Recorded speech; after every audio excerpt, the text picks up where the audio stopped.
ഇതാണ് നമ്മുടെ solar system. 567 പാനലാണ് നമ്മൾ വച്ചേക്കുന്നത്. അപ്പോൾ 3920 വാട്ട്സാണ് ടോട്ടൽ വാട്ട്സ് വരുന്നത്. പിന്നെ ഇതാണ് നമ്മുടെ ഇൻവെർട്ടർ. ഇത് 3.3യുടെ ഇൻവെർട്ടറാണ് വച്ചേക്കണേ.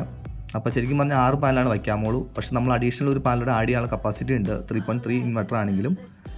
പിന്നെ നമ്മൾ 2 ഫാൻ വെച്ചിട്ടുണ്ട്. കാരണം ഇതിന് ശരിക്കും പറഞ്ഞാൽ 4000 വാട്ട്സ് വരെ ഉച്ച സമയത്ത് പ്രൊഡക്ഷൻ കിട്ടുന്നുണ്ട്.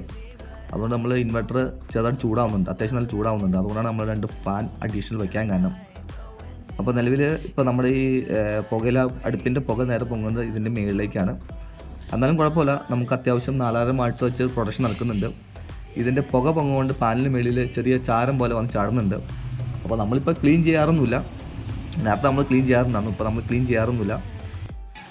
നിലവിൽ 7 പില്ലർ ഉപയോഗിച്ചാണ് ഈ സ്ട്രക്ചർ ഉറപ്പിച്ചേക്കണത്. അതുകൊണ്ട് ഈ സ്ട്രക്ചർ അത്യാവശ്യം നല്ല സ്ട്രോങ് ആണ്.